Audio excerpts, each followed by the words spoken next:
Bonjour et bienvenue pour cette émission d'avril 2014 d'ADP Social Info où nous parlerons dans quelques instants avec Abdelkader Berandan du reçu pour solde de tout compte. Mais pour commencer, voici un chiffre autour de ce thème.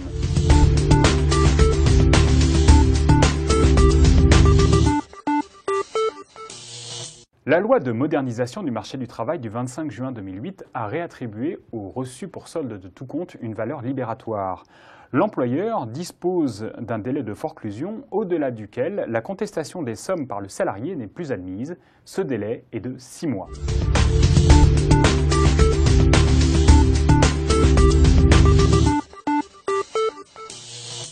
Abdelkader, bonjour. Bonjour. Un petit rappel législatif, qu'est-ce que le reçu pour solde de tout compte ?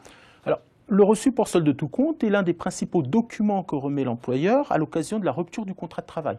Ce document qui est remis aux salariés est essentiellement constitué des sommes qui lui sont versées lors de la remise du solde de tout compte. Quelle en est exactement sa portée ? Le reçu pour solde de tout compte, lorsqu'il est signé par le salarié, octroie à l'employeur un délai de forclusion. À compter de la date de signature de ce reçu pour solde de tout compte par le salarié, ce dernier dispose d'un délai de 6 mois pour contester les sommes qui y sont portées. Et que se passe-t-il après ? Toute contestation et tout recours du salarié à l'encontre d'une des sommes qui y est portée est totalement impossible. Une protection qui reste limitée. Le reçu pour solde de tout compte n'a d'effet qu'à l'égard des sommes qui y sont portées. Ces dernières doivent donc être détaillées et précisées pour répondre à l'exigence réglementaire d'inventaire. Dans une décision du 18 décembre 2013, la Cour de cassation a précisé les limites de cette réglementation. En l'occurrence, elle rappelle que le RSTC, reçu pour solde de tout compte, n'a d'effet qu'à l'encontre des sommes qui sont mentionnées et qui font l'objet de l'inventaire, peu importe d'ailleurs la rédaction générale du texte qui accompagne le reçu pour solde de tout compte. Très bien. Parlons maintenant des conséquences de cette décision pour les entreprises.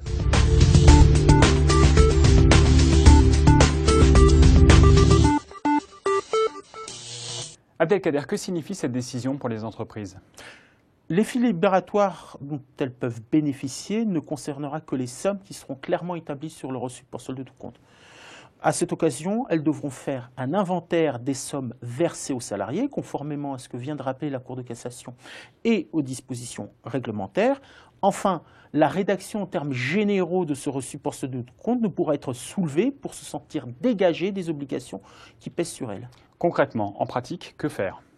Les sommes qui seront inscrites sur le bulletin de paie faisant office de solde de tout compte seront automatiquement reprises sur le reçu pour solde de tout compte. À cette occasion-là, les entreprises devront renforcer leurs opérations de contrôle pour s'assurer que ce document-là, qui leur octroie un délai de forclusion, soit conforme aux dispositions réglementaires. Très bien, passons maintenant à la question d'un internaute, Abdelkader.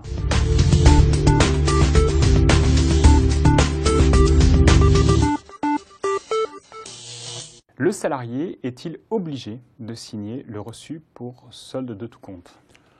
Aucune disposition, de quelque nature que ce soit, n'impose au salarié de signer le reçu pour solde de tout compte. Par ailleurs, l'employeur ne dispose d'aucun moyen pour l'y contraindre.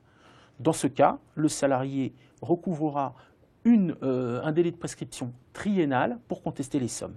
Merci beaucoup Abdelkader. Merci. On se retrouve bien évidemment le mois prochain. Voici, avant de nous quitter, quelques points à retenir de cette émission.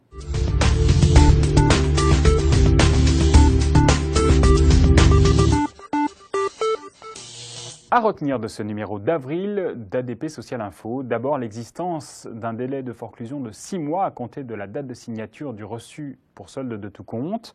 Ce délai de forclusion ne vaut que pour les sommes qui ont fait l'objet d'un inventaire détaillé. Enfin, des opérations de contrôle seront renforcées concernant les sommes inscrites au reçu pour solde de tout compte. C'est maintenant la fin de cette émission. Merci beaucoup de votre attention. On se retrouve le mois prochain.